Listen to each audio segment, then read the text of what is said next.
Young Junk.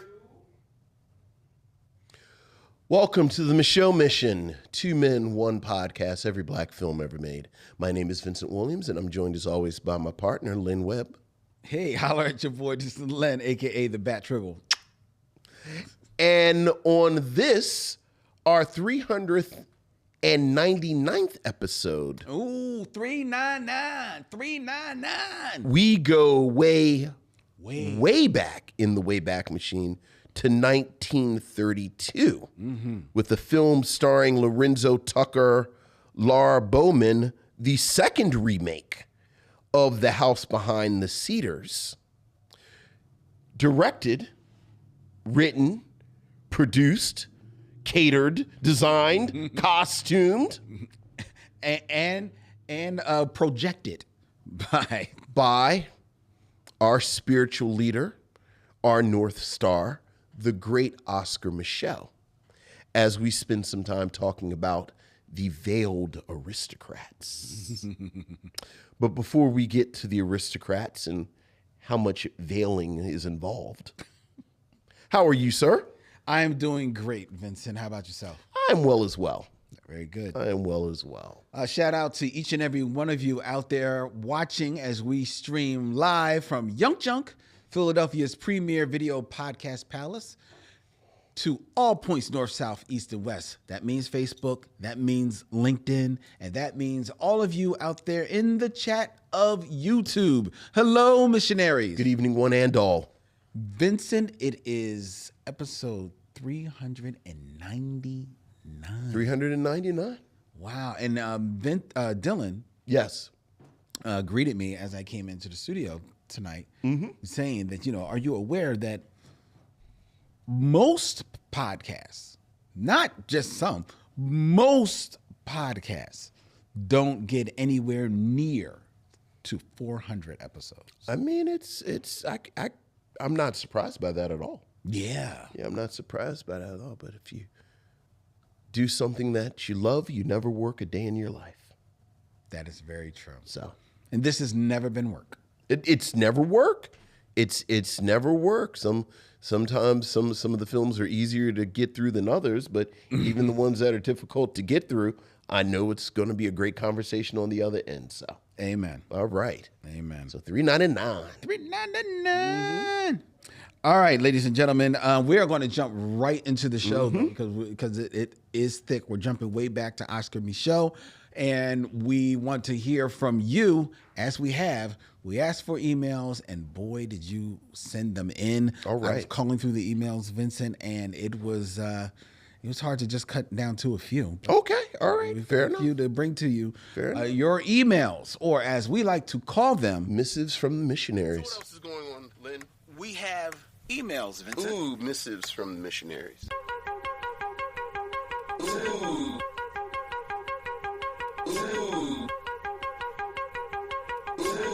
missives from the missionaries.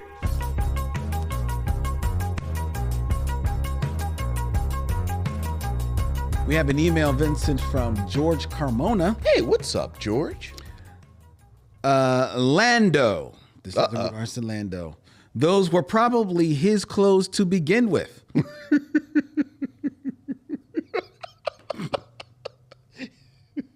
He just leaves the Falcon to Han and walks away. Han's trifling ass just started wearing them. And yeah, they smashed. Well, there you go. There you go. George, come on up with the Star Wars commentary. There you go. You think of him as a Trekker, but he also does Star Wars commentary. Oh, you know he's gonna come at some Star Wars. He continues. We can't ignore the relevancy of Morris Day and the time. They came up twice in this past episode for 2 different conversations. Side note, I didn't know there was a video for Ice Cream Castles. The spice was flowing that day. May I suggest, instead of the Micheaux test, the Micheaux meter? Oh. To address the blind casting issue, have 4 or 5 factors for making a black movie, significant number of actors who are black, check. Behind the scenes is a director, writer, or producer, black, check, and so on and so on. Again, a suggestion. That's a good suggestion, the Micheaux meter. Right. How many black people were involved in various aspects of the production? Yeah, and see how it ranks on the Micheaux meter. Yeah. I like that. Yeah. And I think that's a nice scale to, like, you know, after we give our reviews and our thoughts on the movie, to then say, okay, well, this is where it ranks, or where does it rank on the Micheaux meter? And we go there. Sure. Yeah, I like it. I like I like like to gauge things. So I do like that. Yeah. But you know what? I like that idea so much. We're at episode 399. It ain't broke, don't fix it. Vincent always says. But with episode 401, I would love to put that into the house. Oh, okay, let's bring it in. Bring it in. All right. Bring it in. All right. And I think, in respect to our good friend George Carmona, we should call it the George Micheaux meter. The George Micheaux meter. Yes. He's like Oscar's brother. Yes. Or his cousin. From a future mother. We'll workshop it. Okay. All right. Lastly, George continues. Len, I was with you on the pretzels, but popcorn and coffee, when they interview us for the to-be documentary, The Popcorn Killer, my quote is going to be, he seemed like a great guy, smart, funny, and really professional.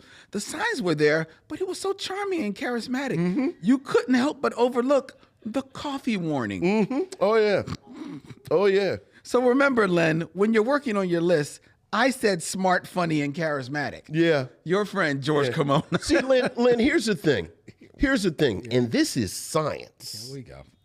Our olfactory senses are our most sophisticated sense. Yes. Which is why popcorn and coffee scientifically smell better than they taste. Because our tongues are not as sophisticated as our sense of smell. Like if you had said, I don't like the taste of popcorn or the taste of coffee. Well, I don't like the taste of coffee. See, even that would have made more sense. But for you, like you don't like the smell is actually inhuman. It's not inhuman. It's not inhuman. And it's not so much the smell of popcorn. So popcorn that has popped, I don't mind that smell. It's the smell of popping popcorn. See, and I was going to let that slide.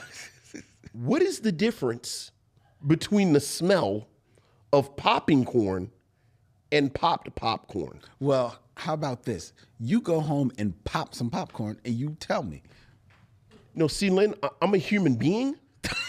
So I have popped popcorn before. And there is no difference between the smell. Oh, I disagree. There is a difference. And the smell is unpleasant to me. Now, once it is popped and it has been bagged, I'm all there for it. You find that unpleasant. Kind of like you find like human perspiration unpleasant. I don't necessarily. In and out, when people's chests move back and forth when they breathe, you don't like that either. You find it all just unpleasant, don't you? You just want it all to be clean. I just need it to be clean. It's not clean, and I want it clean. Is that what you're telling us, Lynn? I don't know who you are. Oh, you know who I am. I like popcorn and coffee. We have another email. Yes. Thank you, George. This is from Michael Lockett. Hey, what's up, Michael? Greetings, my brothers. Cabin in the Sky, for its time, for any time, actually, is such a full version of storytelling. So many nuanced and expansive portrayals by this cast. Also, the bonus Moonwalk intro makes an iconic film with historical brilliance. Len, do you know any deets on why the studio decided to pony up money for this film? Black films were 999 times out of 100 disregarded by the general populace of the U.S. at this time. They were, but there was still, even if on a smaller level, an audience for black theaters and seeing black faces in these movies. Now you got to remember, Oscar Micheaux has been doing this deal since the 20s. Cabin in the Sky is 1943. Yeah. So it took them a while to really get around to it and really put some real money into it. You know what I mean? So so much so that this year we get Cabin in the Sky and Stormy Weather. Right. Because both studios realized this at the same time. And if we know anything about movie studios, once they both figure out something at the same time, they're both racing to the theater to get that money. Sure. And to add to that, this is also, remember, this is during World War II. So this is the moment where Roosevelt had sat down with the studio heads. Yes. And said, y'all need to be real cool with the racism. That's very true. And we need to kind of gin up patriotism all along. So much so that if you remember, Stormy Weather, Bill Robinson's character is actually a soldier. Oh, that's right. Yeah, that's right. So that's also kind of what's in the air. Like we got to chill a little bit on the Uncle Toms and the Mammies and all. So that kind of is in the air as well. And to be fair, it is starting even in the 40s, probably with World War, black people being drafted into the war, going to fight for our country. It is becoming a little bit more, out of fashion a little bit. Right. Some people are fighting for the thing. I'm trying to be like Vincent has taught me to not look at the chat, so I see you, Lisa Alexander, caping up. See about. She look at you. Ooh, squirrel. See. Well, she's saying that she can understand not liking the smell of burnt popcorn. Hey, man. But I don't know the difference between popping corn and popped corn. See? Lisa, I tell you, pop some corn. Come on, stop. You don't know the difference. Stop. Nobody knows this. This is all you. It's not all me. It is. It's not. Come on. Keep it moving. It's not. Michael Lockett continues. In my time travels, I visited U2. In the past, I discussed the Afrofuturism of Attack the Block. Yes. I've forgotten how good this film was. It makes me a bit sad knowing that the talent of John Boyega is being wasted, at least on this continent. This movie hits in so many positive ways. I was surprised, but not surprised, that this made it as a black film, as I believe many times over, and both of you have staked this podcast to be Black American cinema. Despite the little cultural differences, the diaspora has lived several lives outside the motherland. Finally, I thought the top 5 where Len threw the jagged edge bomb was the best little side piece of the podcast. But no, the acrimony rant was top shelf. I couldn't agree more, and it was good to have all that acrimony towards acrimony voice. A quick question for you both. Are there any other directors and or writers of black films that you can think of that cause such intense, simultaneous love and hate from the black public? All the best, Michael. So any on the level of Tyler Perry that are so divisive? I would argue that during the 90s, I think Spike Lee was a little... I think Spike Lee had some very vocal detractors.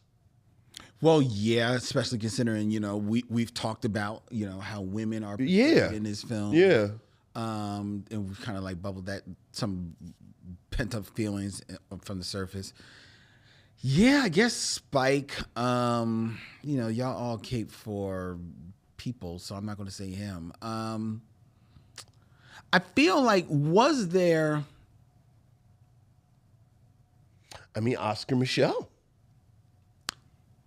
Well, yeah. Oscar Micheaux. He actually did face some pushback. Right. When you read the contemporary reviews of Micheaux, there's actually a pretty good story about this movie.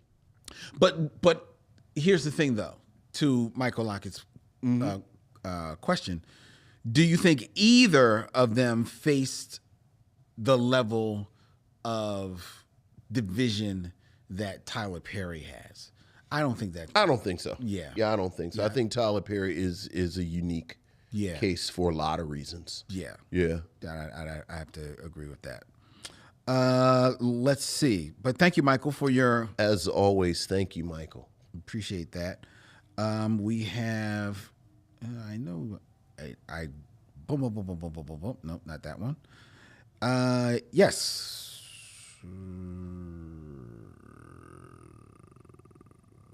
Is this? Yes. Okay. Email from Nicole Court. Hey, what's up, Nicole? Greetings to the men of the Micheaux mission, Len and Vincent. I want to make both this email and conversation fun, which is, I think I already read this. Yeah, this one was from last week. I apologize. Okay. Still good to hear from you, Nicole. Hope It's you're doing always well. good to hear from you. I apologize for that one. That one was read from last week. So then we will move into our email from Eric Bray. Hey, Eric. On the basis of clones, Okay, clones. I have come to the defense of my other favorite missive writer named Michael Lockett. Okay, all right. Uh-oh. Missionaries looking out for each other. That's what I like. While listing movies with actors playing multiple roles in a recent episode, he included Hugh Jackman from The Prestige. You corrected him by saying it was Christian Bale and not his co-star who played dual parts in the film. While you're certainly correct that at the end of the movie it was revealed that Bale's character had a twin who helped pull off his magical feats. Spoiler. It was also revealed that Hugh Jackman's character was repeatedly cloning and killing himself to do the same. I think perhaps technically that qualifies and is probably what Michael had in mind when including this amongst the other examples. Sorry for dropping spoilers on an 18-year-old movie, and I agree with you both. Tatiana Maslany is the reigning champ in this category for her work on Orphan Black. Thanks again for all the great content, and I'm looking forward to episode 400. Eric Bray. All right. Thank you, Eric. And you are wrong because, as he points out, Hugh Jackman is playing a clone of the exact same character. First of all, I've never actually seen The Prestige. Oh. Second of all, I thought it was set in the past. I mean, you might as well look. Yes, it is. How is he cloning himself? Well, you'll have to see the movie. No, it was no. See, now you got to tell me. Well, okay. Is this Chris Nolan? Who's The Prestige? I believe it is Chris Nolan. Is that Chris Nolan? I believe it is All right. Chris Nolan. I'm not going to give it away because it is cool how he does it. Is it set in the past or? But it is set in the past, and I Does will he have a say, time machine? No. Is he Jesus? If you will, Is he time machine Jesus? Is he an alien? Is he from Atlantis? Is he a Bigfoot? Is he a Bigfoot robot like on the Bionic Man? Blew my mind. Like first he was a Bigfoot, but then you found out he was a robot Bigfoot, and then you found out he was a robot Bigfoot that was security for the aliens. Are you finished? I'm just trying to get some type of understanding and clarity. I'm trying to answer you. Okay, go ahead. It ties in with Tesla. Oh my goodness, Tesla was making clones? You should see the movie. It's an excellent movie. Okay, all right. It is an excellent movie. Doesn't sound as No. as a robot Bigfoot who's doing security for the aliens. You're going to have people looking up $6 Million Man on Tubi. Is that like by your tone you said that like that's not the most awesome thing they could be doing? It does not age well. Let's be honest. And you know it. That Bigfoot scared the shit out of me. Sure. When I was a kid. Sure, 10-year-old. When I was a kid. Yes. The Bigfoot. Yes. And then he was a robot. Yes. And like the fembots also scared me. Yeah, the fembots are really disturbing. They take off the They face. take off the mask. Yeah, they're disturbing. Face. They're disturbing. All right. Okay. All right. So, no, Eric, but thank you for your email. All right. Appreciate the email. Thank you, Eric. Most definitely. We have an email from Morgan Robinson. Hey, Morgan. Hey, Vincent Len, since you all have been discussing developing the Micheaux test for examining films, I thought I would share some other tests with y'all that I've seen over the past few years that may help develop your criteria. Okay. There's the Kent test, created by Clarkeisha Kent, examines whether films have thoughtful representations of Black women and or women of color. Love it. And the Kelly and Kat test, created by Clarkeisha, and Sydney Sky G, examines whether films have thoughtful representations of fat black women, Love that. and or non-men. Yeah. I really like Clarkeisha Kent, too. She's really smart. I also have some film suggestions for you. Would I be Okay. a missionary if I didn't? No, you would not. You would not. If you all revisit the Back to School documentary month, which we will be doing in Doc to School in September, Absolutely. I think Any Other Way, the Jackie Shane story, would be a good pick. It conveys the history of Jackie Shane, a black trans woman and singer who was popular in the Toronto music scene in the 1960s, fading from that scene a decade later and debuted at this year's South by Southwest Festival. Okay. And if you all return to Westerns at any time, a good option would be, I'm sure, a film that Vincent is going to select next February, Outlaw Johnny Black from 2023. Yeah. Apparently a spiritual sequel to Black Dynamite. And since you all said you wanted to revisit that and review it together, maybe a double feature could happen. Plus, Anika Noni Rose dog. You know I know is an that. outlaw. Come on, stop. Of course. So I know of course, Vincent of is course down. Of course I know the great Anika Noni Rose was in it. You know, she was at Disney World this week because No, I did not know that. Yeah, Did you know that, Vincent? I did because you follow Anika Noni Rose. Ride. They opened the new. Yeah, I saw something. Yeah, the new ride. So she was there helping to introduce it. The newlywed, I think, still a newlywed, Anika Noni Rose. Oh, Well, congratulations to her. Amen. Are you okay with that? I'm very I can't do look. I want her to be happy, Yes, so I'm very happy for her. very good. And I like dude that she married too. It's a dude from Greenleaf. Okay. Yeah. All right. So we co-sign with this way. Yeah. All right. Yeah. All right. You want to hit the gavel? It's so far away. Dylan. No.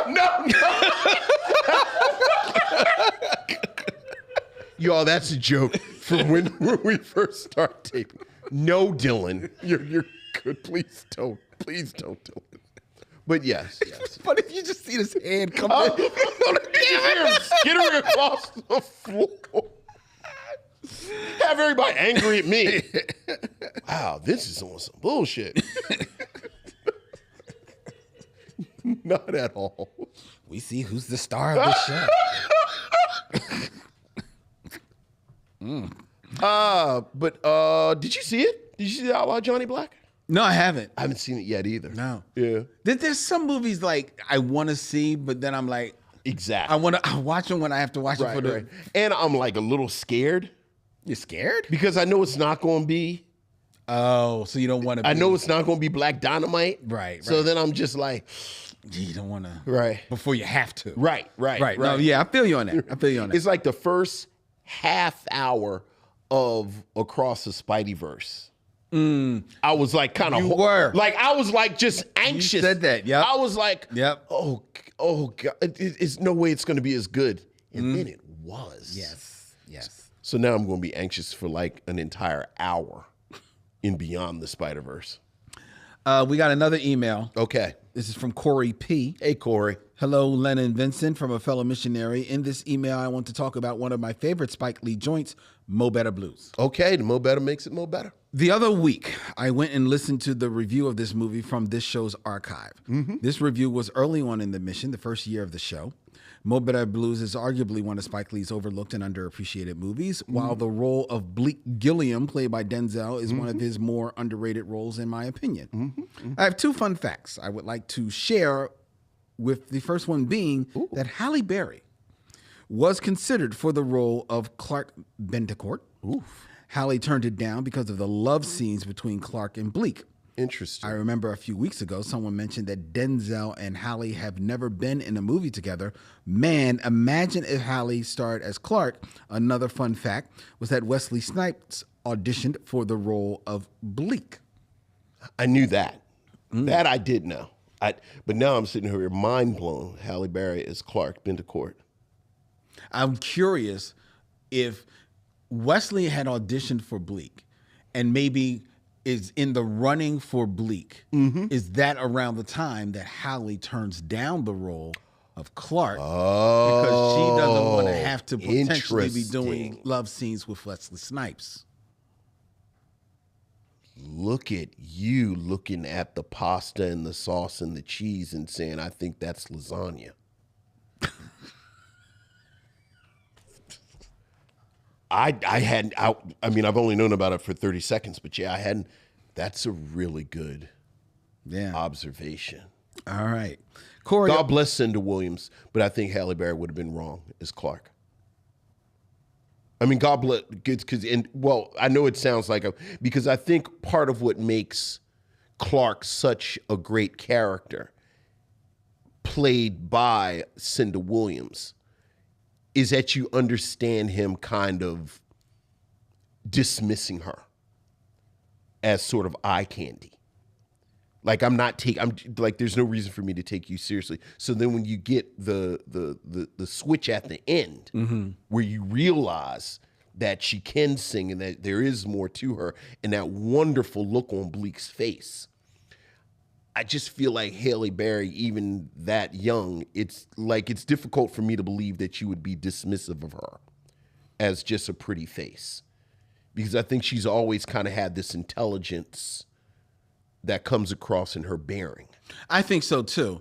And to be crystal clear, I'm not saying Cinda Williams is dumb. No, not at all. I think Cinda Williams Not at all. is very, I love Cinda Williams in my movie, One False Move. But I think Cinda Williams was able to convey, again, this person that someone who's so inside his own head would have been dismissive of, that I don't know if I would have believed that with Halle Berry. Well, in my mind, and I mean, we are fans of Halle Berry, so it's no Yeah. But we're also fans of Cinda Williams, like you said. Yeah. In my mind, I don't see Halle in that role because I think that role calls for a woman that just she has to like almost smolder on screen. You know what I'm saying? And Halle Berry is a gorgeous woman, but I don't think she has the same sensuality that Cinda just evokes just from coming into a room. Right. And I can say that because it's now maybe almost 5 years ago, sat down to interview her when she was here in Philadelphia. No, I guess it's longer than 5.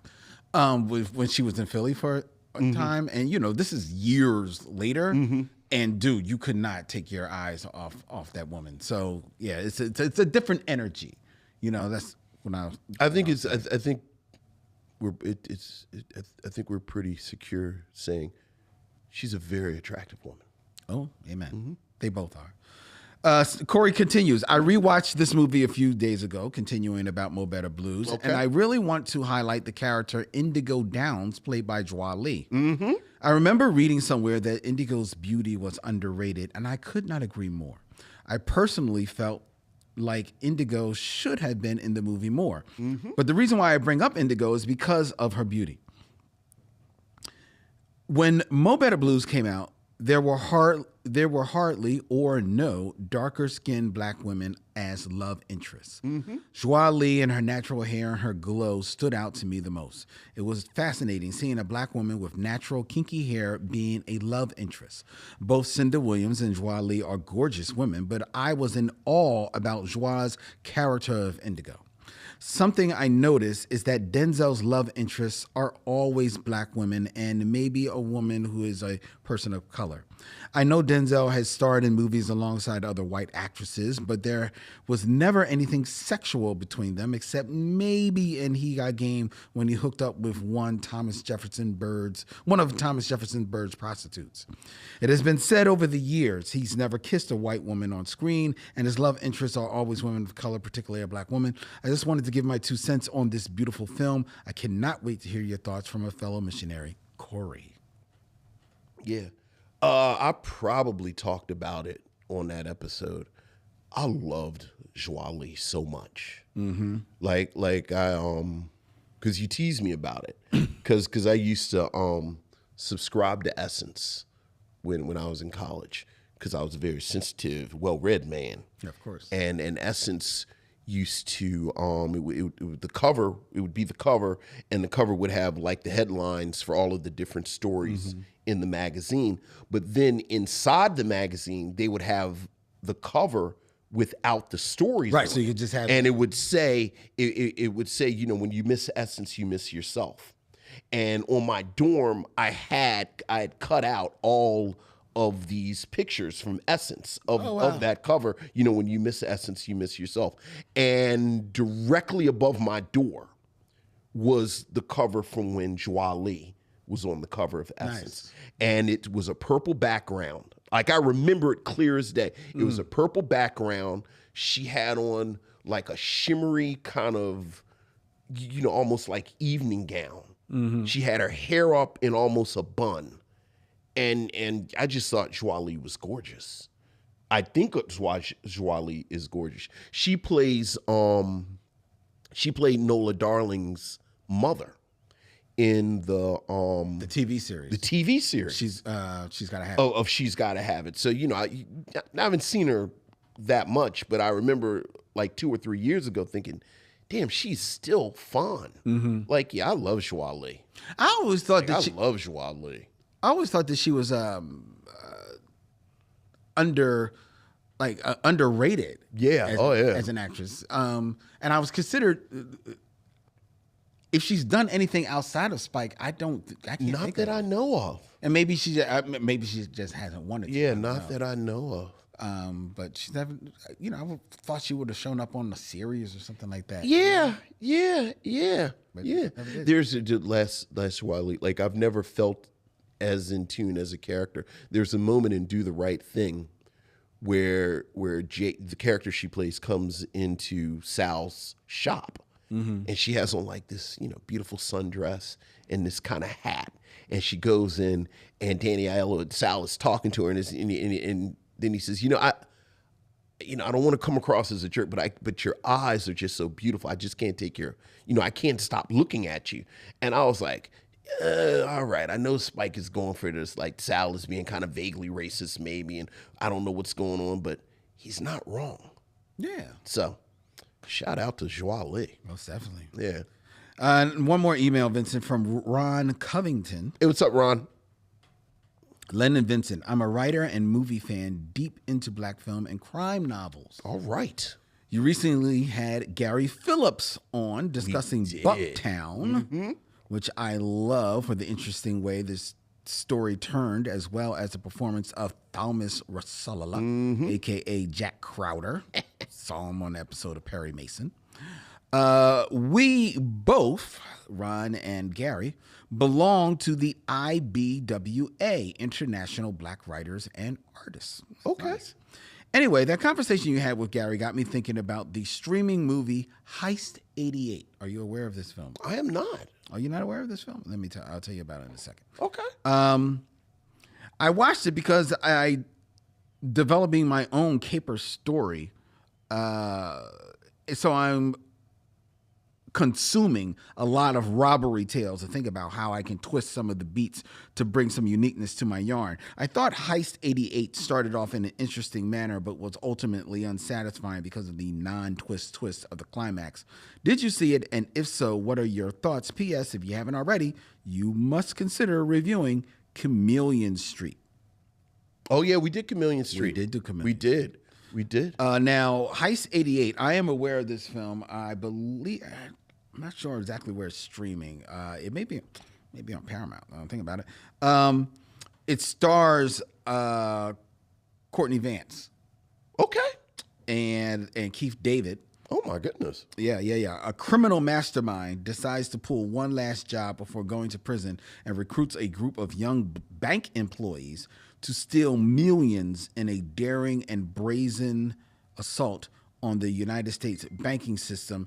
And if I remember correctly, it is based on a true story. The young stars in it are Precious Way, Keisha Sharp, Xavier Clyde, and Bentley Green. Okay. In this film. I like Keisha Sharp. Not Keisha Sharp. Yeah, and I haven't seen the film.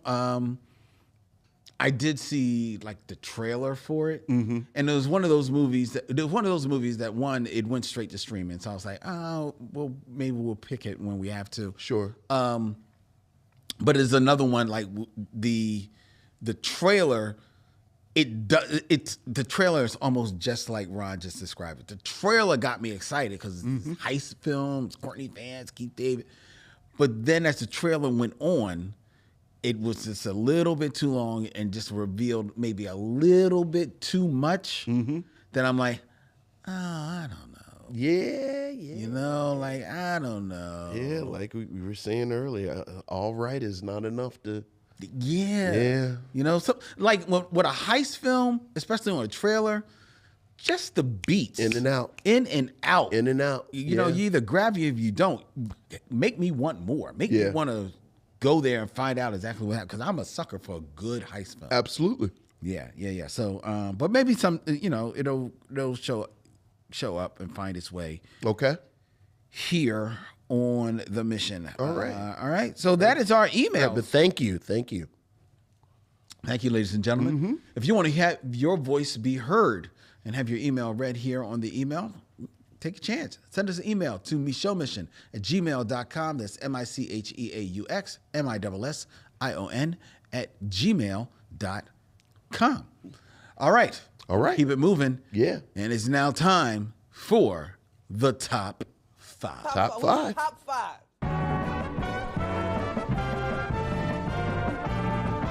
My top 5 is. My top 5 is. My top 5 is.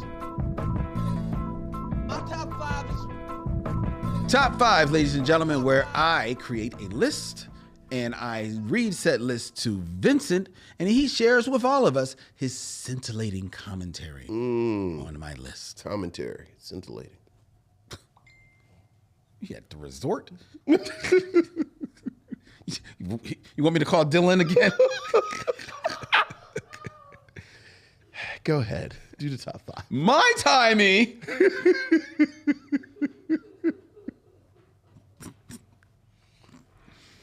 Anyway, keeping in theme. Keeping in theme. All We right. are reviewing tonight from 1932, Veiled Aristocrats. Yes, we are. A film by Oscar Micheaux. A film that was once thought lost, but then found. And it has been pretty much pieced together. It is still considered incomplete. Yeah. But the bones of it are there. Yeah, oh, to yeah. make out what the film is.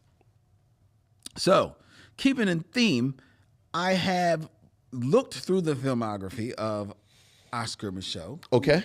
Who it is said to have directed 40 or perhaps 44 films. Right. Throughout the silent era into the early talkies. days of talkies. Yeah. But many of his films are considered lost. Yes. So I've looked through his film and I've come up with the top 5 lost films of Oscar Micheaux Okay. that may possibly be worthy of remaking. Interesting. So we are remaking Micheaux. Remaking Micheaux. Micheaux Reloaded. There you go. See, that's better. There you go. I need to start running these by you. Anyway, Yes. starting with number 5 Okay. from 1925 Okay. is a lost film called Marcus Garland. Okay. Marcus Garland is directed and written, produced, of course, by Oscar Micheaux. It offers a harsh parody on the rise and fall of one Marcus Garvey, Interesting. the black nationalist and Pan-Africanist leader. Few details of the film's production survive, and some sources actually place its release in 1928. Now, for those who are not familiar with Marcus Garvey, he was considered a polarizing figure who was both revered and reviled. His biographer noted that views on him largely divided between two camps, one camp portraying him as a charlatan and the other camp portraying him as a saint.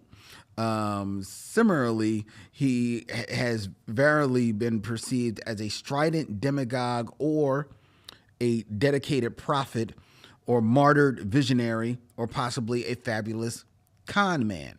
it is noted that when Garvey returned to Jamaica in the 1920s, he was just about the best known black man in the world at that time, and who had lived a life by 1925 or 1928, depending on what you think is true, that Oscar Micheaux thought might be rife for parody. Started the Back to Africa movement, bought the Black Star Line, and then the factoid that I always like to add, he is the reason that there was the first black FBI agent, because the FBI infiltrated Marcus Garvey's organization and framed him for mail fraud so that they could deport him. Yeah. So I think that would be a very interesting film. Now, Oscar Micheaux did create a parody, and possibly because Garvey was alive at the time. Sure. Do you think that? First of all, I'm unsure. Has there been a biography of Marcus Garvey? I don't think there has. Yeah, that's curious. Yeah, I don't think there has. So maybe I think it goes without do that saying before you do a parody. Yeah, I'm about to say it goes without saying that they're long overdue for a biography of Marcus Garvey. Yeah. And with that being said, like you just said, yeah, I think you'd have to do that before you do any type of parody. Sure. Of him, right? Sure. I would think so. Yeah, that's only fair. Even though sometimes you have to put the parody in motion to get people off their butt to do the real thing. Yeah. So that might happen. So maybe we need to do that just so we can get the other. There you go. All right, we'll see. All right, that's number 5. That's number 5. Number 4 is from 4? 1929. And this is the Oscar Micheaux film, The Wages of Sin.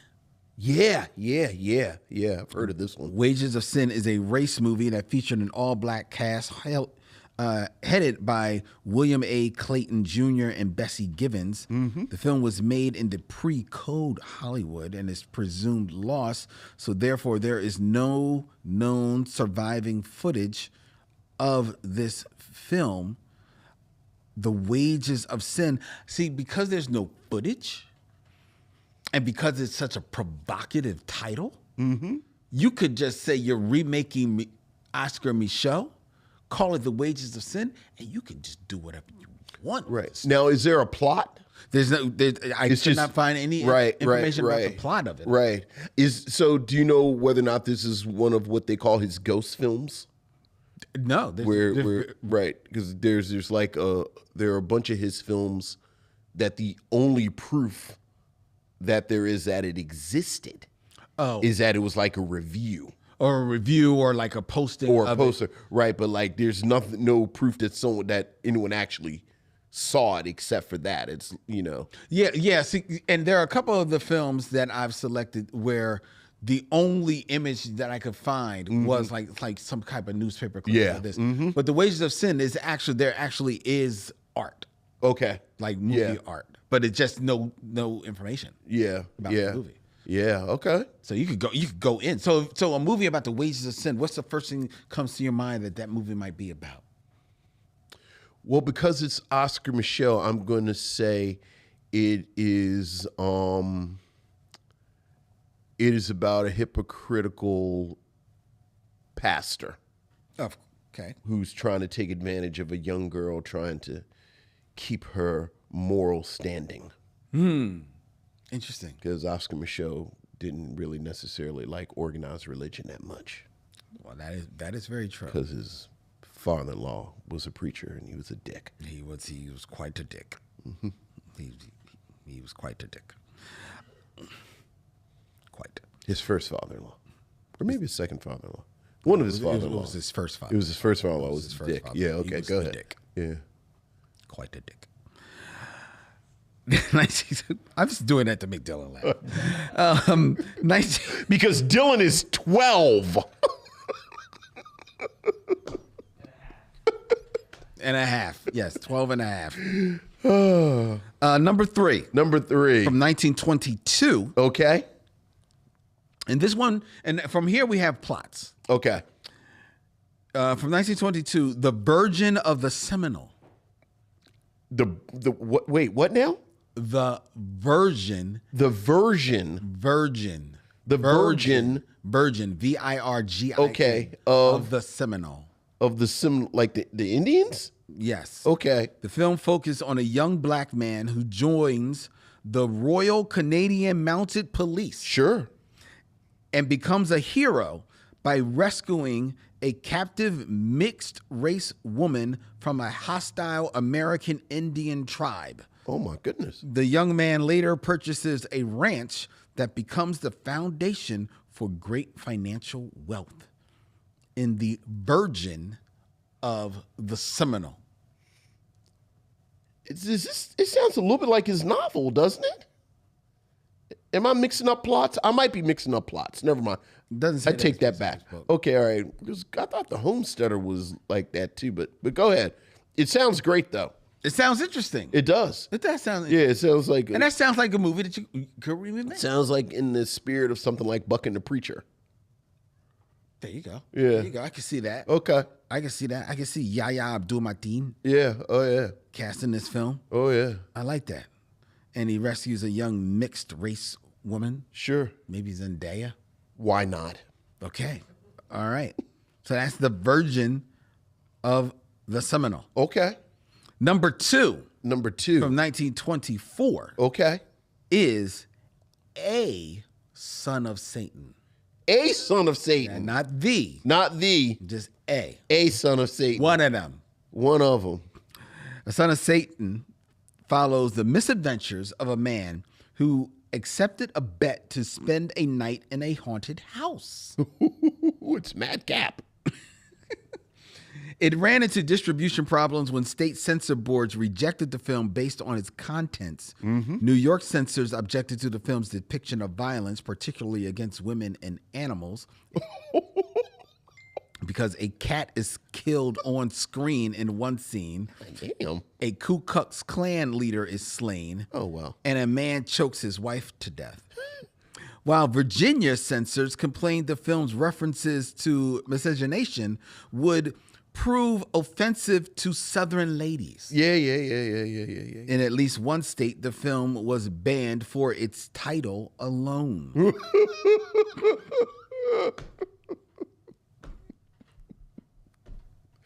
Yeah, it sounds real tough the way Yeah. you're describing it. I know. But I want to see that. A Son of Satan. They killed a cat on screen? That seems excessive. They should have killed 2 Klansmen.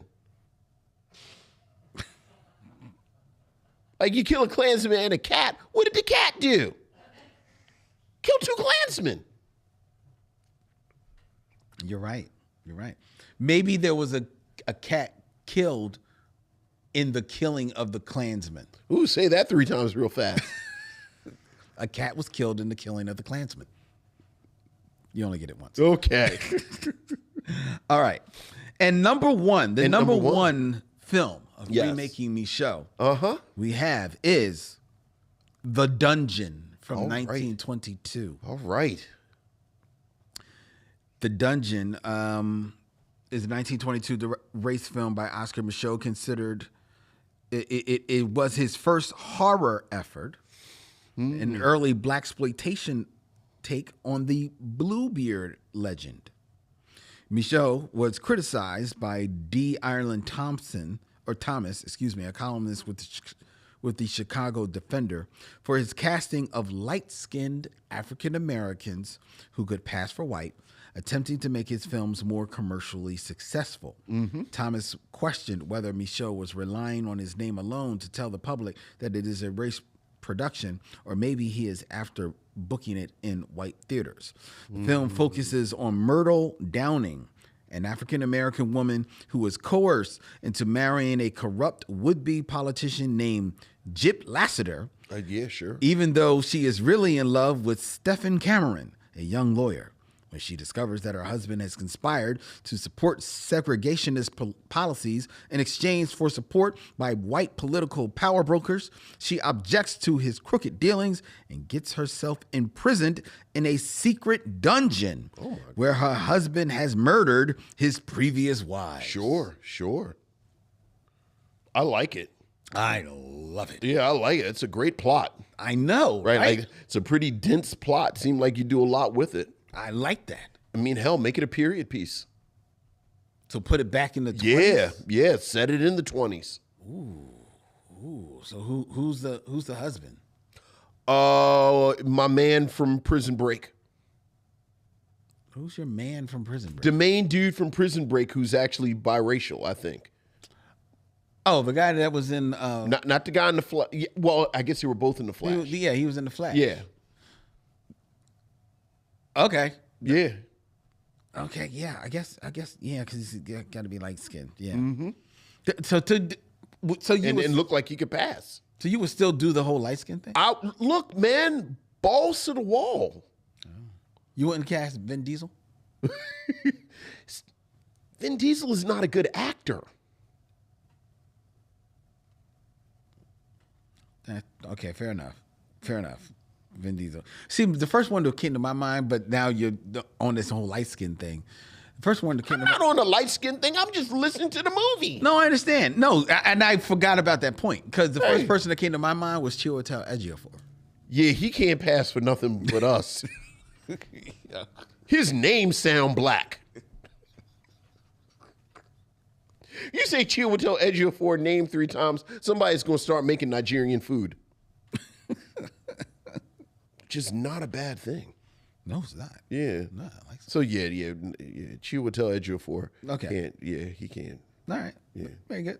So the dungeon. The dungeon. Who's going to play the wife? I'm actually dipping because I'm going to. Did you watch Quicksand? Not Quicksand. Passing. Did you see Passing? Yes. With Tessa Thompson. Yeah. And old girl from Preacher. Mm-hmm. Old girl from Preacher. Okay. Who plays the woman who's passing and passing. Right. Okay. Yeah. All right. Cool. Very good. All right. Well, that's our top 5. Yeah. Our top 5 remaking Micheaux. Mm-hmm. Ladies and gentlemen, We should do Passing. we're overdue. We're overdue for Passing. We're overdue for quite a film. You saw Passing. I did. Did you like it? I did. I did too. Yeah. And I hadn't really. I didn't. You didn't think you were going to? I didn't think they could pull it off because it's such a bananas novel. I thought it was pretty good. Yeah, I really like Passing. Yeah. All right.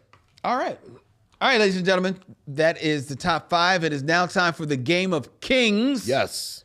6 Degrees of D'Urville Martin. Yes.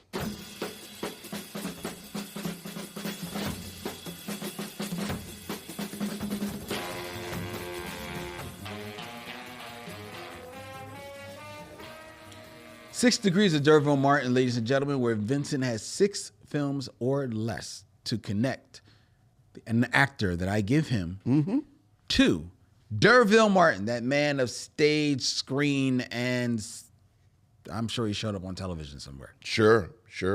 All right. Vincent, Yes, we're going sir. to keep this in theme. Keep it in. Oh boy, what's the theme of this? Well, we're reviewing the film Veiled Aristocrats. Yes, with we are. Oscar Micheaux. Yes. Oscar famously begins with an O. Oh Lord, this is a real shaky theme. I can tell already. Yes, it does begin with the letter O. So The theme is in 6 films or less, connect D'Urville Martin, to Oliver Platt.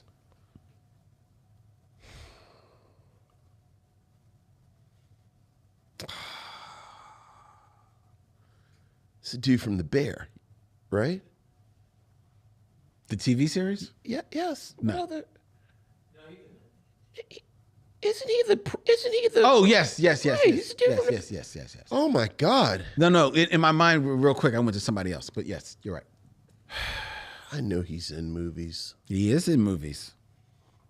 No. I know he's in because he's been in movies a long time. Yes, he has. I don't know. When's the last time he? Yeah, I don't know what He was in a movie this year. was it something I would have seen? No. Yeah, I don't think so, to be fair. Has he been in the movies that you would have seen? I think so. No. One, I'm he's pretty never sure out front. One, I'm pretty sure Like you he's saw. always. I can definitively say that there's a film that you saw that he was in. That would be a good film to get you started, to connect you with a bunch of stuff. I can't think of a thing he was in. And like I said, he's been in stuff forever. Mm-hmm. So I feel like I see him young. I mean, yeah, well, he's been in movies since the Like the 80s? the late 80s, yeah. You didn't see him, but, you know. Like, what's the first thing he was in? The first movie that he was in? Married to the Mob. Oh, look, I don't remember him in Married to the Mob at all. Do you know who's in Married to the Mob? I love Married to the Mob. I actually love the movie. Like, who's he playing that? Well, let me just do it real quick. Derville Martin is in The Final Come Down with Billy D. Williams. Billy D. Williams is in Batman 89 with Michael Keaton. Michael Keaton is in Batman Returns with Michelle Pfeiffer, who's in Married to the Mob. With Oliver Platt. Now, who was he? He plays an FBI agent. Oh yeah, he must not. What's his big movie? Oh, well, I mean, he's never like the star. Right, like he's always just sort of around. To be fair, but I'm going to just list some movies starting from the beginning of his career that I think you have seen. Okay. You tell me whether or not you have. So you saw Married to the Mob. Yeah. I like Married to the Mob. Working Girl. It's Melanie Griffith? I believe that is the Melanie Griffith movie. Yes. What's he doing in there? Like, get to something where like he Okay, well, like you kind of Flatliners. Who was he playing Flatliners? I'm all right. Go ahead. Let's see. Well, here's the movie that I thought he's in X-Men First Class. Who the hell is he in X-Men First Class? He's one of like them government guys in there. So like when they have the government hearings and it's 37 dudes in the room, I'm pretty sure he one of the dudes. I'm pretty sure that's who he is in the movie. I'm going to look up right Like he's not Stryker. now. No, he's not. He's not one of the X-Men. He's not an evil mutant. No, he's not. He's not one of the. He's like one of them dudes that holds up the signs that says, "We hate the mutants." Oh my God! I just looked up his role in X-Men First Class, and admittedly, he's like one of the first like first 8. So the first 8 names. So I'm just saying, like, you know, You said the first 8 names. I'm saying like he gets a credit. He's not like at the end. Who's at the end? No, you know what I mean. Who's after him? The security guard? You know what I mean. But Come on, Lynn. well, just to tell you as far as pecking order, because you remember X-Men First Class. Yes. I remember there's a guy in there that plays, Nightcrawler's father. What's it, Azazel? Yes. Right. That guy is credited under Oliver Platt. But Oliver, to your point, Oliver Platt's role in X-Men First Class Is what? Man in black suit. Well, you're right, Lynn. I did not remember him in his pivotal role as Man in Black Suit Okay. in X-Men First Class. Okay. All right. Come down off your high horse. He's excellent in The Bear.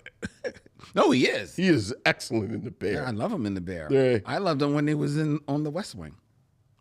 Another television show. I can't help it. When do you love him in the movies, Lynn?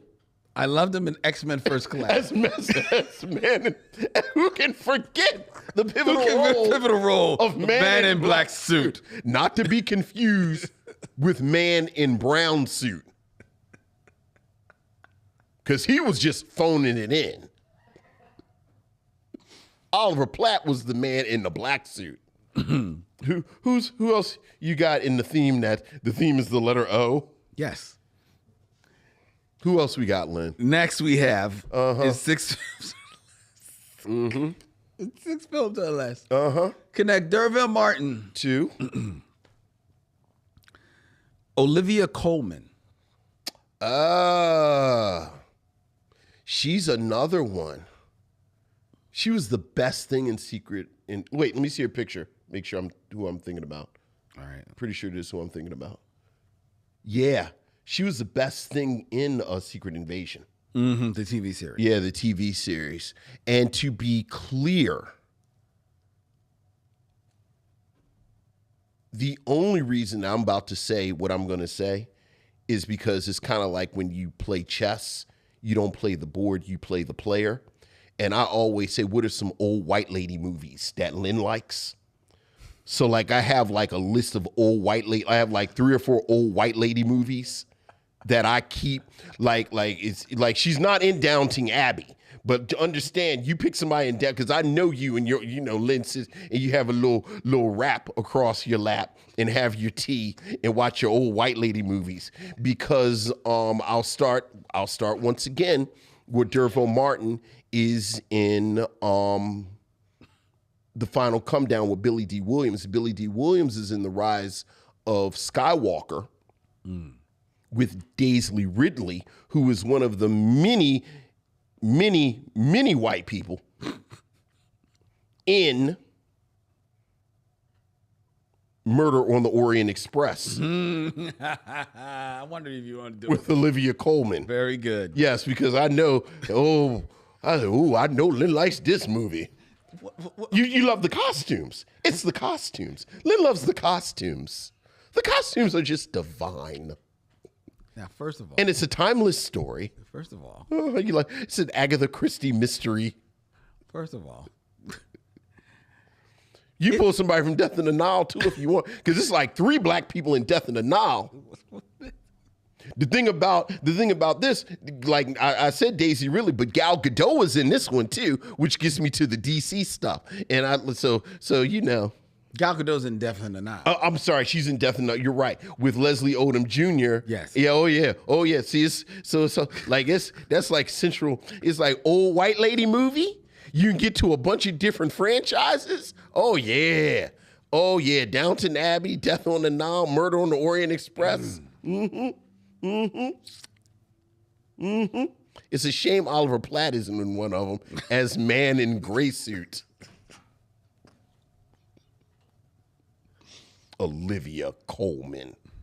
What else is she in that I could possibly have known about? Okay, I'll tell you. She was in, let's see. She was in The Iron Lady. What was the Iron Lady about, Lynn? Margaret Thatcher. Oh, well, certainly I would have watched the historical docudrama about the life of Margaret Thatcher. She was in Paddington. Oh, that's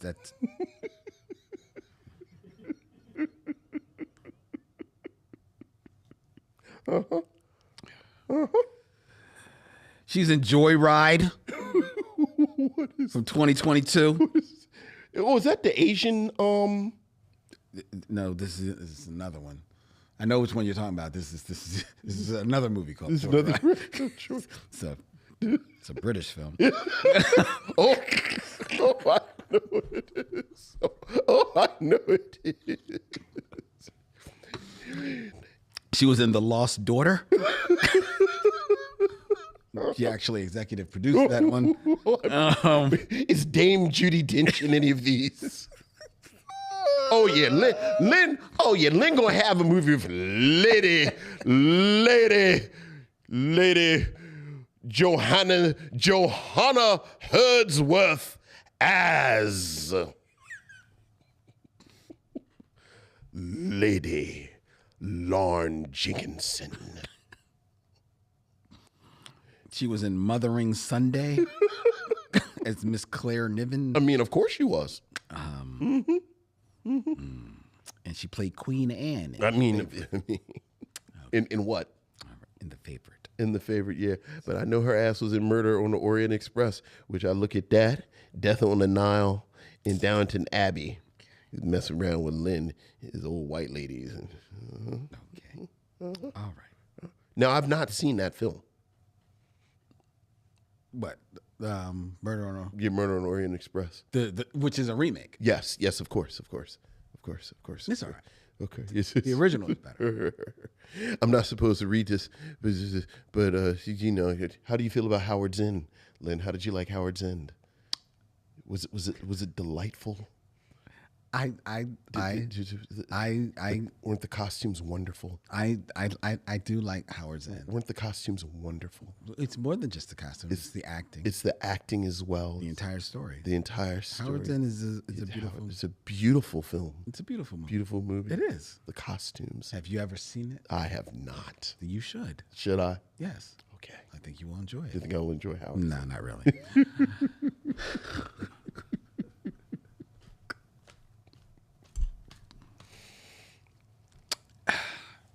Okay.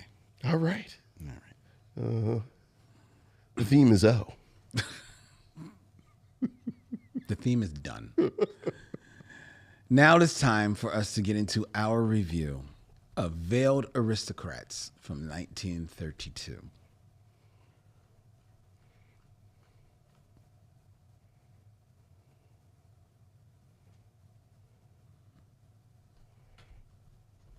There's a typo in here. I just need to check something real quick.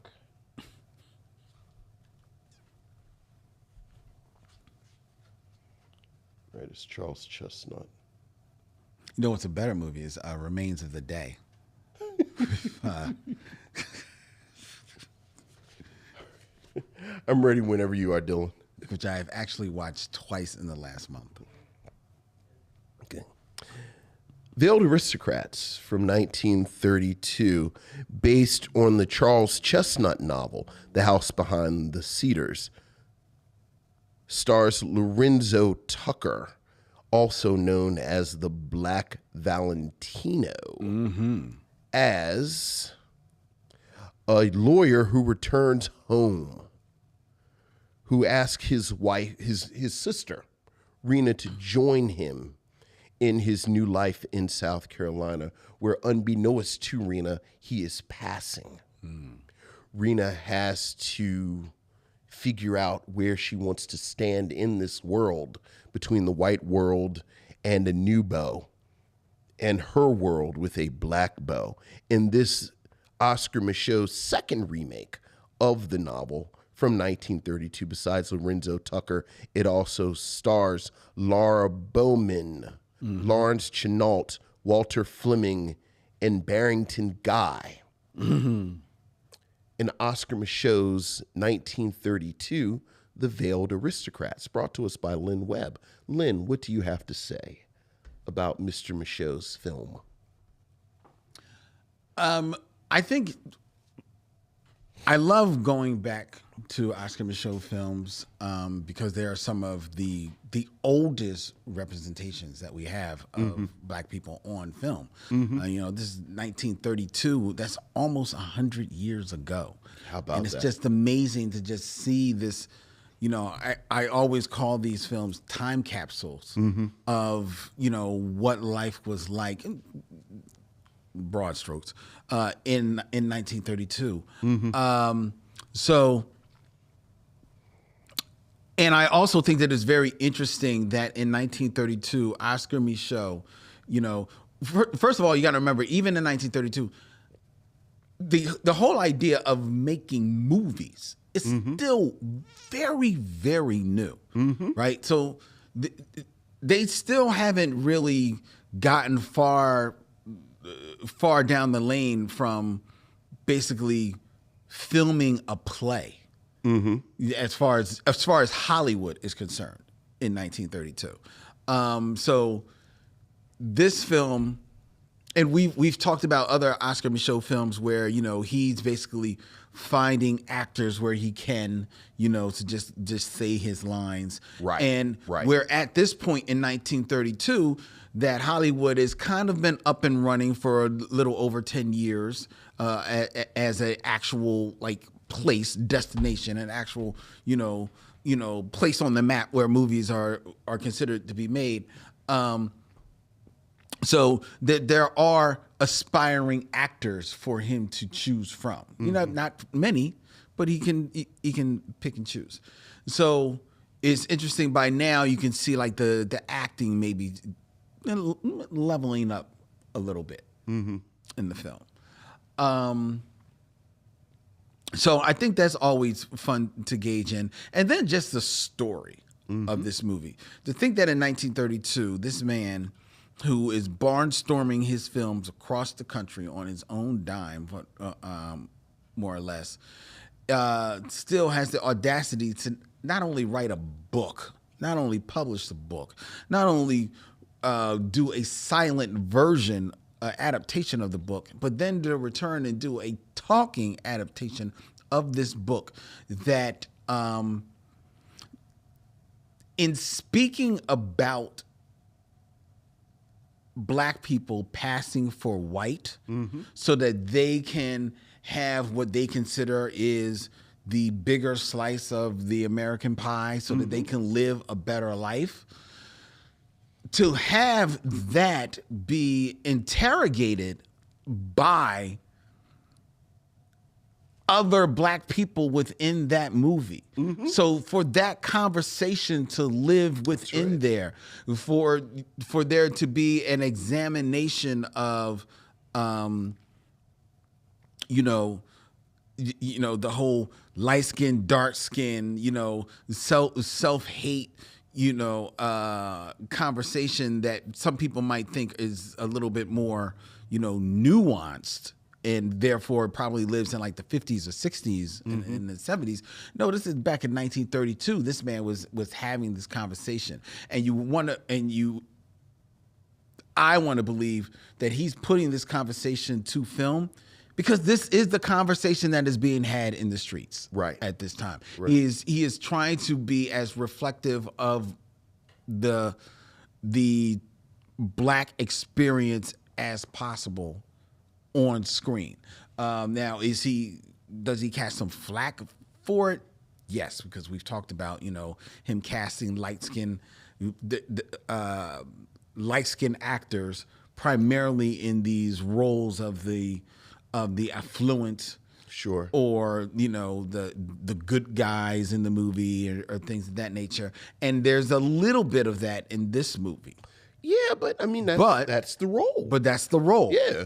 That's the role. You talked about the Black Valentino. Yes. And for those who, and it dawns on me, Valentino is a very old term. Yeah, oh yeah. And Valentino was the term back in this time for the leading male heartthrob of the time, Rudy Valentino in silent films. So this man, John Walter Fleming, was, akin to that, or people would say that. Sure. Because he was a lighter skinned black man, wore his hair, slicked back, it's tall, statuous, statuous man, good of some size, not like a big man, but not a slight man. Had presence. He definitely had a presence. Yeah. Definitely had presence. That shows in this film. And you can see that this is not just some guy that Oscar Micheaux found. This is a guy who, as D'Urville Martin would say, he is an actor. He's an actor. He's an actor, and he is acting on the screen. But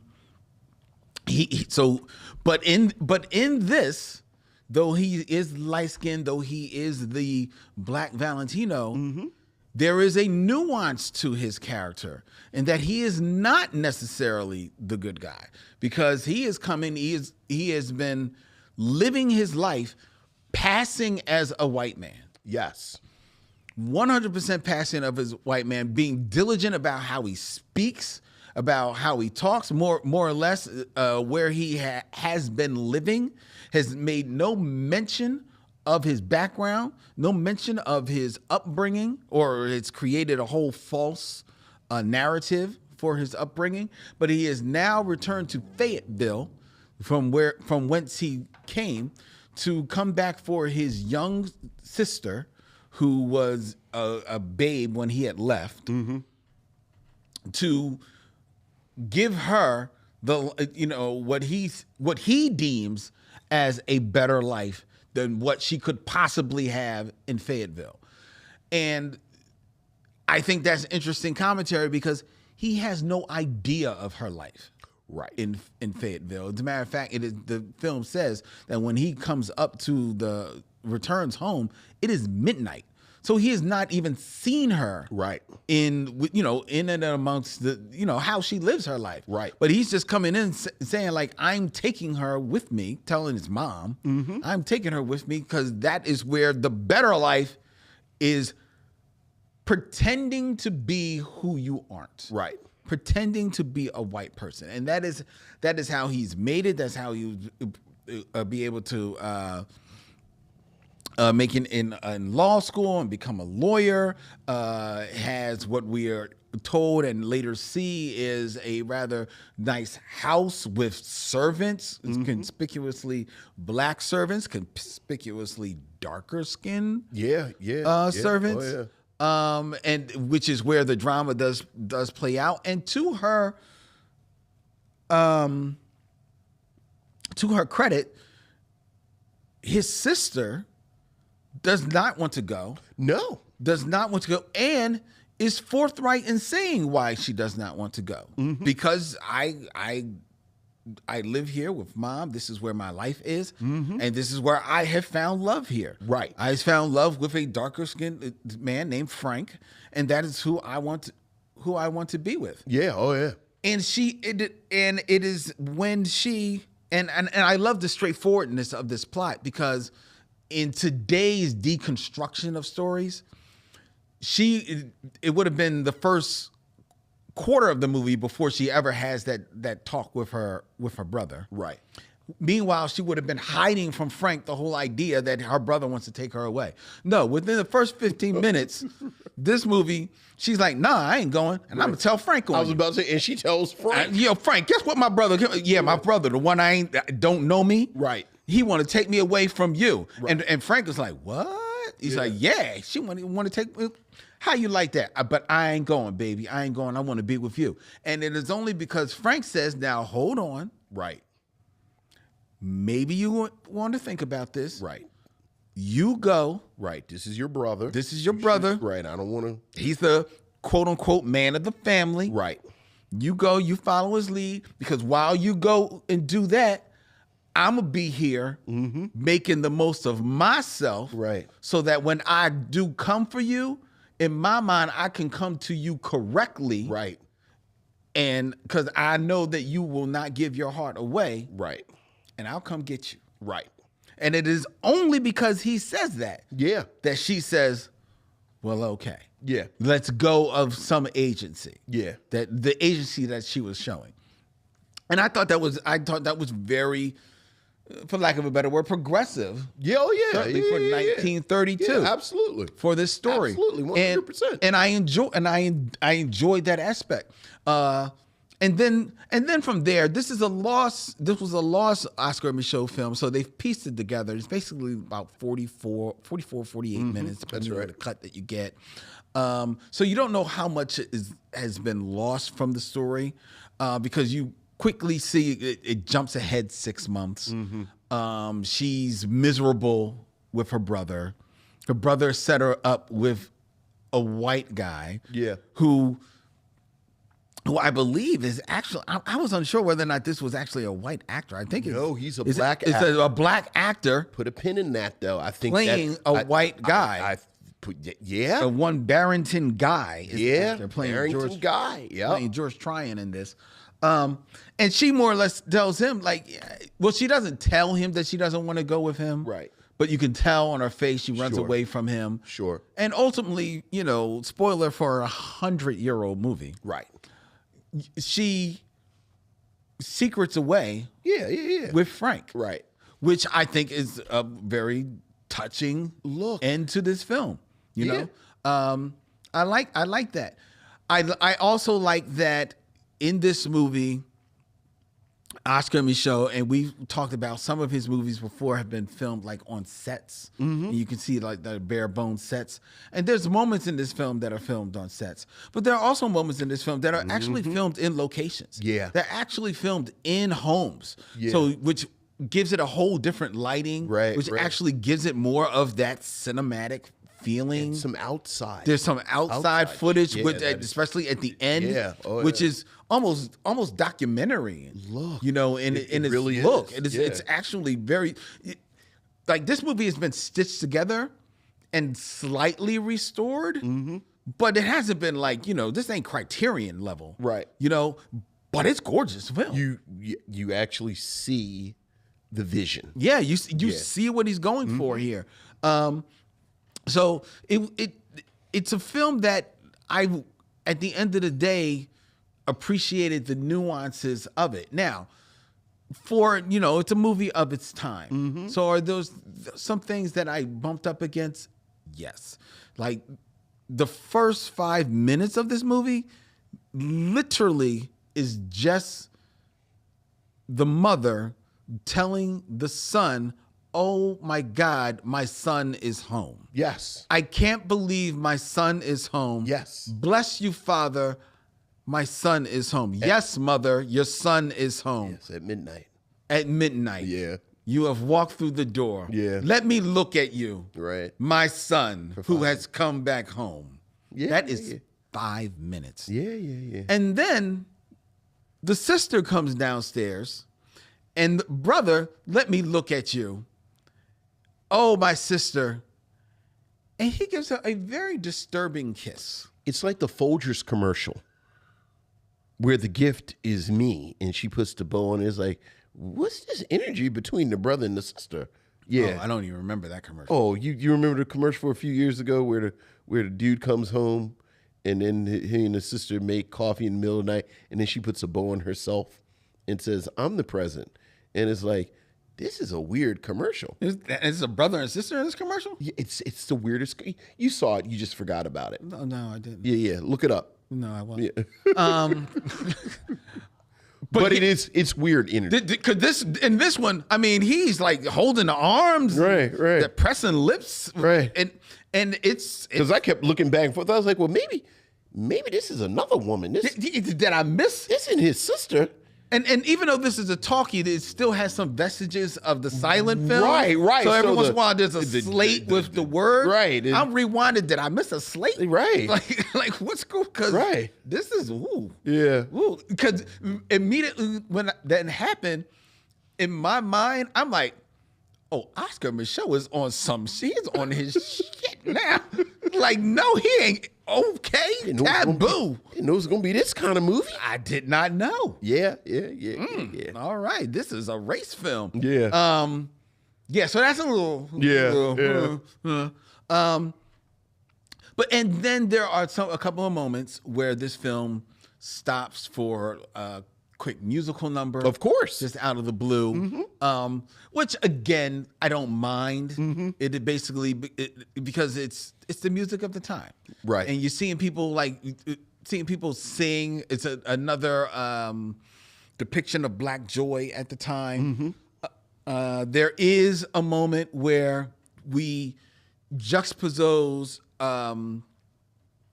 the lawyer and his mom and his sister and their life with the affluent blacks of Fayetteville who are all light-skinned. It's a sprinkle of brown in there. Like the woman who sings is brown.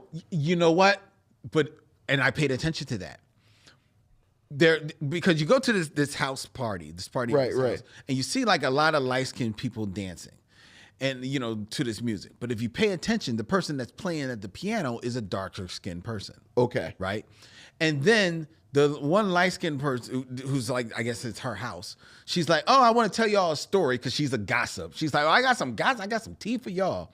But first, let's hear a song. And she says, so-and-so, come sing the song for us. And that's the darker skinned person. So you think she works for? Either works for or she's hired help for that night. Okay. All right. All right. You know, because Look, I'm never going to push back too because much when I against noticed colorism charges. because in what happened Micheaux is movies. she calls her forward. She's darker skinned, and then a young lady sits at the piano to play for her, who's also darker skinned. Oh, so this is the help. This is the help. Got you. All right. Yeah, Hey, yeah. I peeped that. I take it back. You are correct. I paid attention to that. So again, those are moments where you can Sure. bump up against this movie, but at the end of the day, just the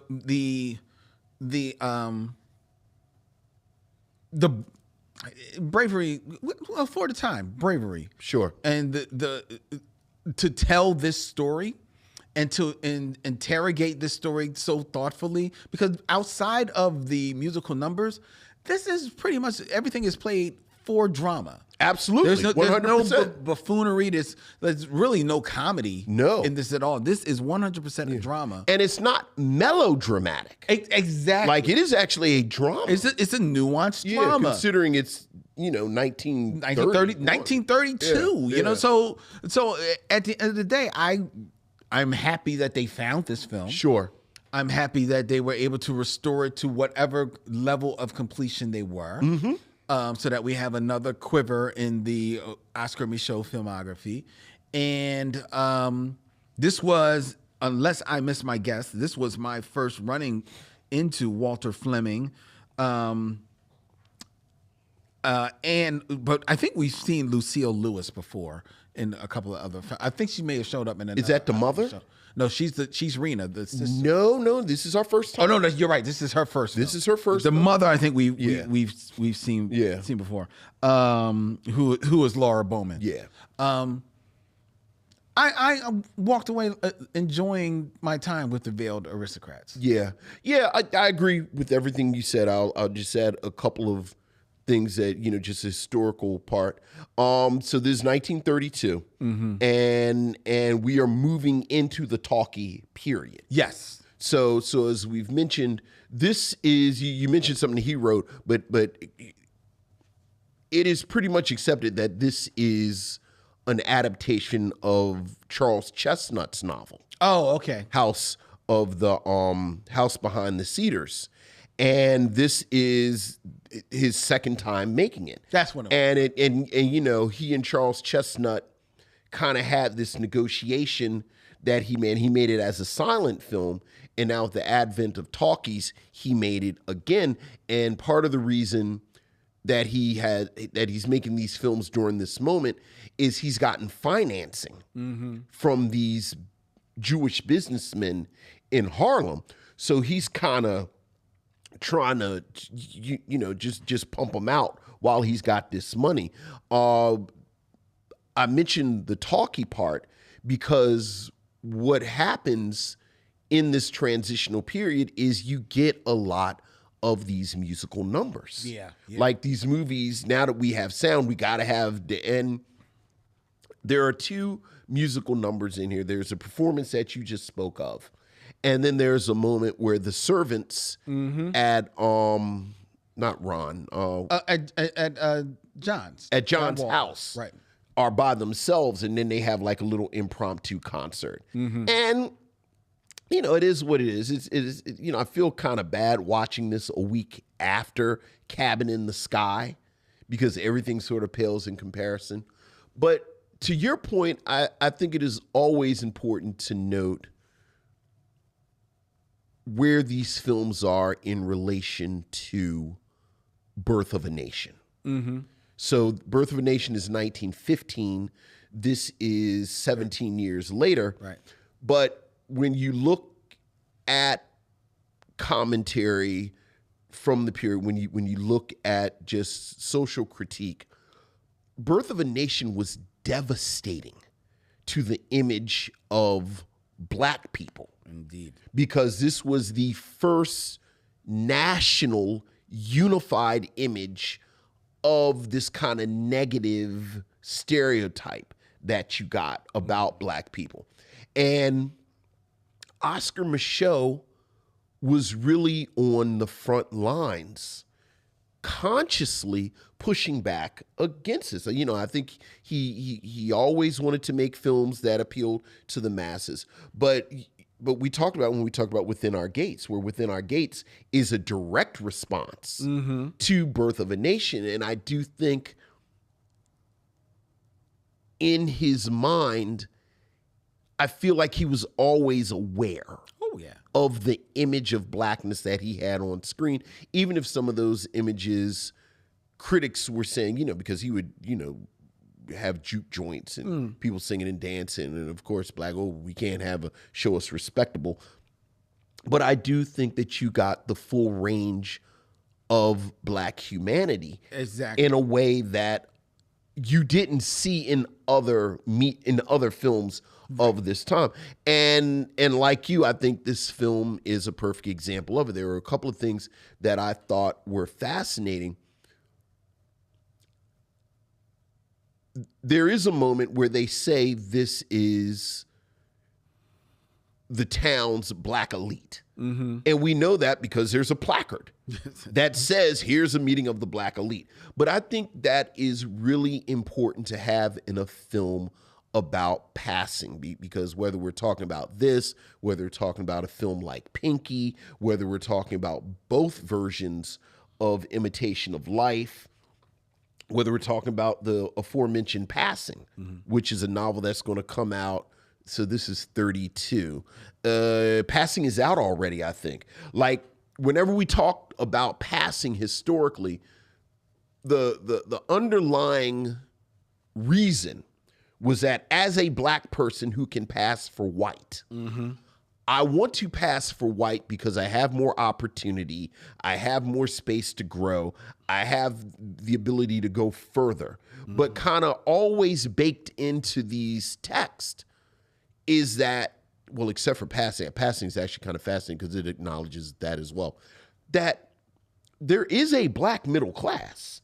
Like, there is a black elite that exists. You know, we talked about it with Imitation of Life, where at one point, you know, she says, I tried to go to one of them colored colleges and it was terrible. And it's like, whoa, let's stop it. Why was it terrible to go to the college?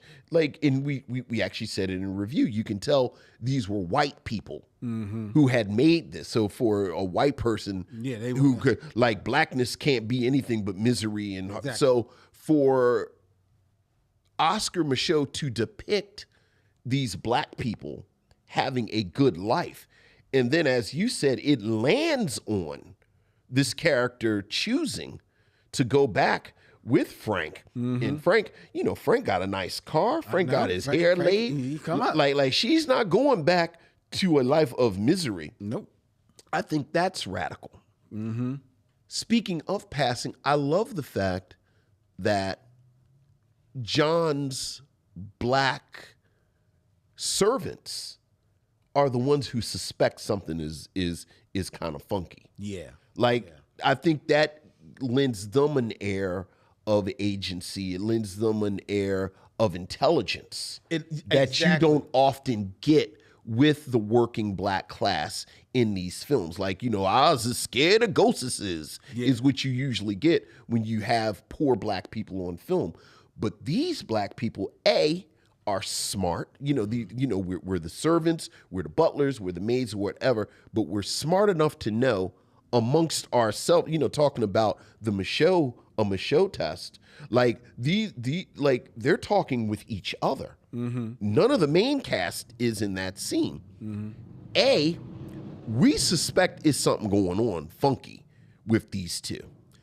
B, when they leave, we have a whole deal by ourselves in here.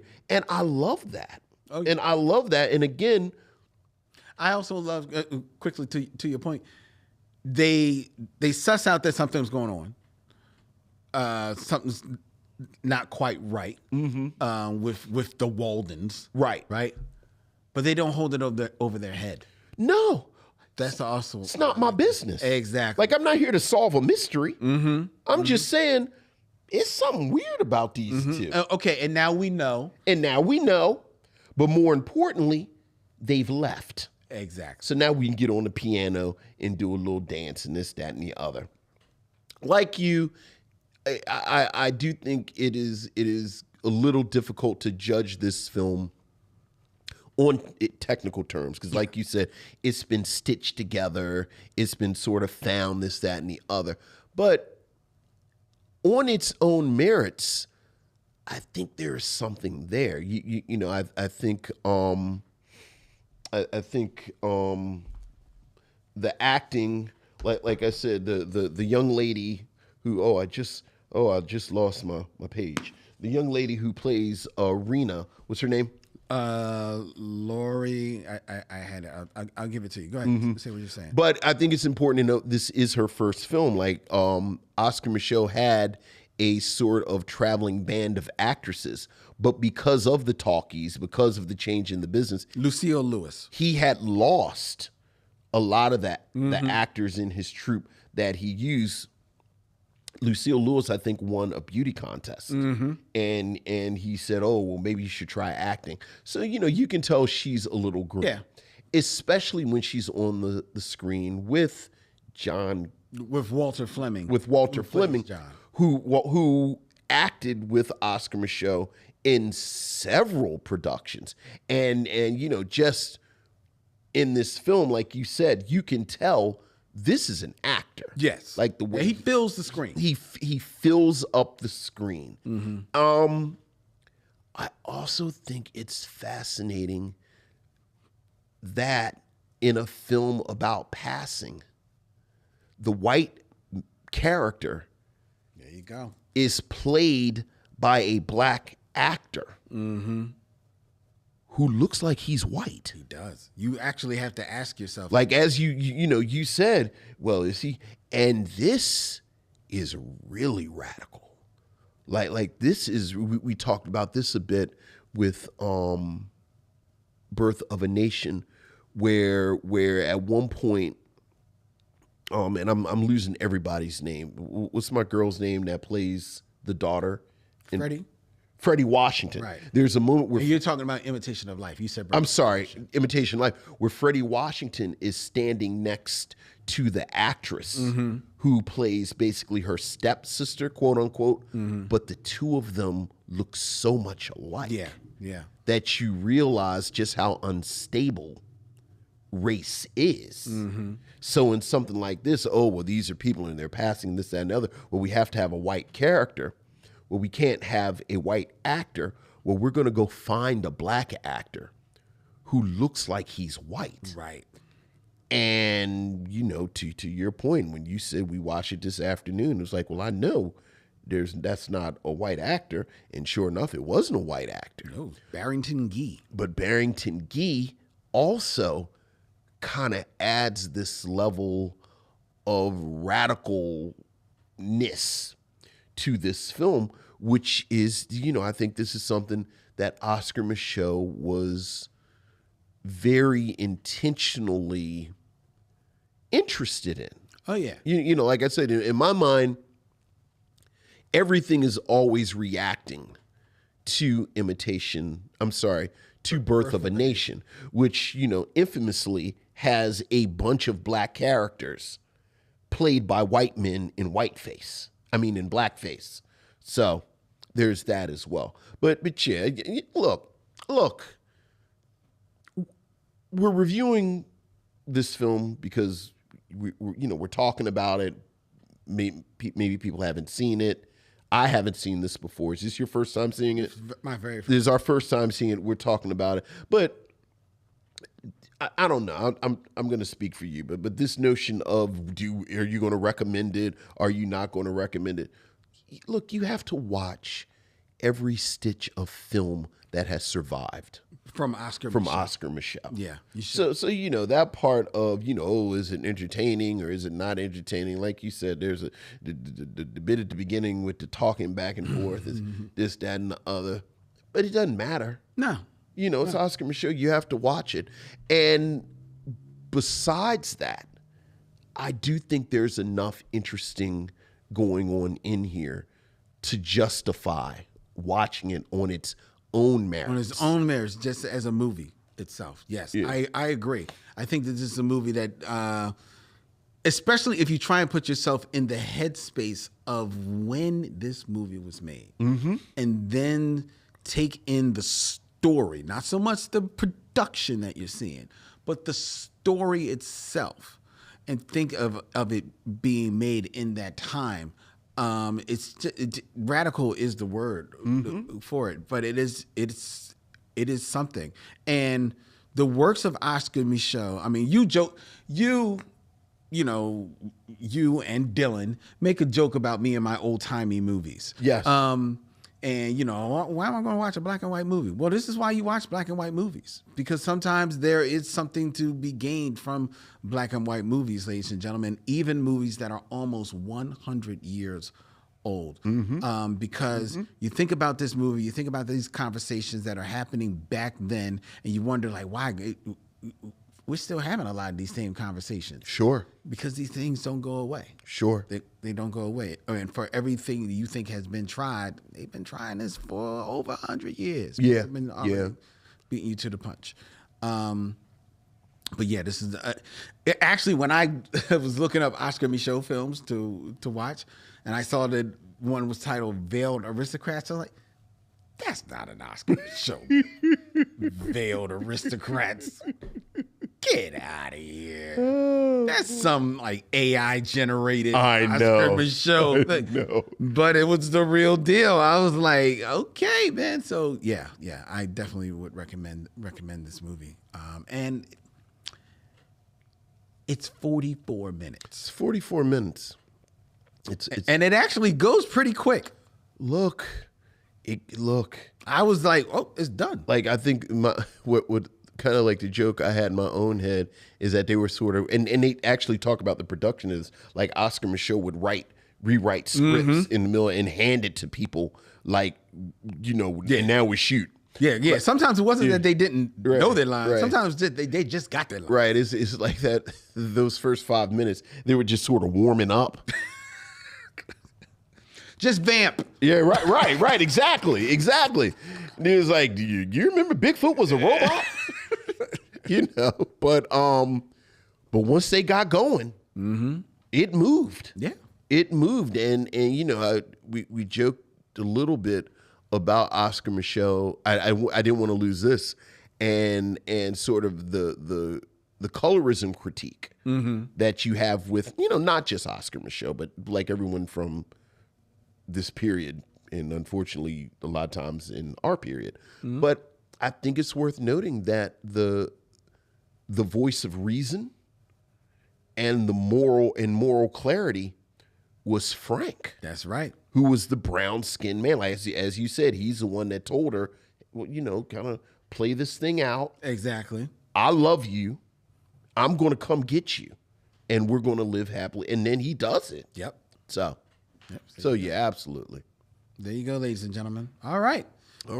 So that is our review of Veiled Aristocrats. More importantly, well, probably with equal importance, that is the 399th review. Woo! Here on the Micheaux Mission. How about that? And that means that next week it is episode 400. 400. Our 400th episode of the Micheaux Mission, our 400th movie, and boy, do we have a great one for you. We And do. We have a fantastic guest coming your way. Not even a guest anymore.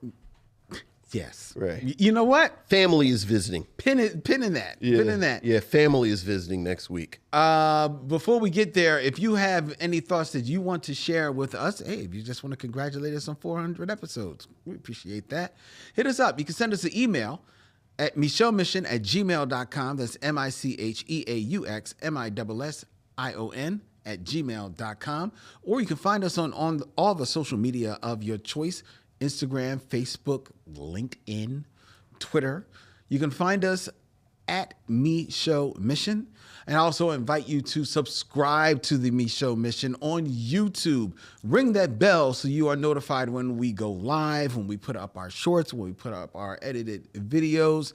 And please tell a friend about the Micheaux Mission so that they can subscribe to our fledgling little YouTube show as well. which streams every Tuesday night at 7 p.m. from Young Junk, Philadelphia's premier video podcast palace. You can get your own Dylan at youngjunk.com to book yourself in one of the many studios that they have here inside Young Junk Arena. Dylan, Dylan, at youngjunk.com. Make it so. The Micheaux Mission is also a proud member of The Podglomerate. ThePodglomerate.com. They make podcasts work, such as ours. We have been with Podglomerate now for almost 7 years, and it has been 7 years of good stuff. All right. Next week. Here on the Micheaux Mission. Oh, before we got there. Oh, yeah. I forgot. Because it's damn near sold out. But there are a few tickets remaining for our screening this Thursday here in Philadelphia at Bryn Mawr Film Institute of The Five Heartbeats. Yes, sir. The second rung on the Be Real Micheaux screening series, as Vincent and I sit down with our good friend Stephanie of the Be Real Black Cinema Club to host a screening and live podcast talkback of The Five Heartbeats this Thursday, June 13th, Bryn Mawr Film Institute. There are a few tickets still available at brynmarfilm.org, ladies and gentlemen. And you have to be in the building, because that is not only the only way that you will see this film once again on the big screen, as it should always be seen, but it's the only way that you'll be able to have a hand and have a say in what will be the third film in the Be Real Micheaux screening series that will be screening in August. The screening series is brought to you by the lovely support of the League of Historical American Movie Theaters. All right. Next week, episode 400. We will sit down to review from 2023 Tiana Taylor. Yeah. In 1001. Yeah, oh yeah. A film that surprisingly actually has come close to on both of our lists. Yeah, oh yeah. To be selected. Oh yeah. But it has found its way to the mission on episode 400, and that is because it was a selection of our guests. As Vincent has said, he is family returning to the Micheaux Mission. And if you don't believe it, there has been no person who has appeared on the Micheaux Mission more than Vincent or I or our guests, returning for his fifth presentation here on the Micheaux Mission. It is actor, producer, DJ, our brother, Dorian Missick. Yes. Returning to the Micheaux Mission to review 1001 on our 400th episode. It has been too long since his last visit, but it is always a great time. Yes. When family comes home. Yes. Looking forward to that. Absolutely. All right. Until then, he's Vincent Williams. I'm Len Webb. That's Dylan Young Junk. And in parting, we say, we'll see you when it's time to meet again.